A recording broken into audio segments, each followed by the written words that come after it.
అగస్త్యుని పేరు యొక్క ఉత్పత్తి ఎలా వచ్చిందన్నది సరిగా నిర్ధారణ జరగలేదు. ఒక సిద్ధాంతం ప్రకారం అగతి గండిఫ్లోరా అనే పూల చెట్టు పేరు నుంచి అగస్త్య అన్న పదం వచ్చింది. ఈ చెట్టు భారతదేశానికి చెందినది. ఈ చెట్టును తమిళంలో అకట్టి అని పిలుస్తారు. అలా ఈ చెట్టు పేరు మీదుగా అగస్త్య అన్న పేరు వచ్చిందని కొందరి అభిప్రాయం. ఈ సిద్ధాంతం ద్వారా ఈ మహర్షి దక్షిణ భారతానికి చెందినవాడు అని ఇక్కడి వారి వాదన. ఇంకొందరు అగస్త్య అన్న పేరు అజ్ లేదా అంజ్ అన్న పదం నుంచి పుట్టిందని చెబుతారు. అజ్ అంటే ప్రకాశించేది, చీకటిని వెలిగించేది అని అర్థం.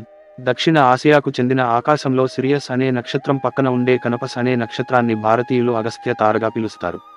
ఈ నక్షత్రం రెండవ అతి ప్రకాశవంతమైనది. ఇరానియన్ భాషలో గస్తా అంటే పాపం అని అర్థం. అగస్తా అంటే పాపం చేయనివాడు అని అర్థం.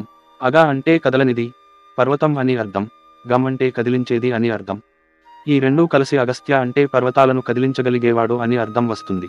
రామాయణంలో ఒక కథలో అగస్త్యుడు ఆకాశాన్ని తాకుతూ ఎదుగుతున్న వింధ్య పర్వతాన్ని యథాస్థానానికి తెచ్చిన కథనం ఈ ఉత్పత్తికి సరిపోతుంది. దక్షిణ భారతీయులు అగస్తి, అగతియార్ అని కూడా ఈ పేరును రాస్తారు.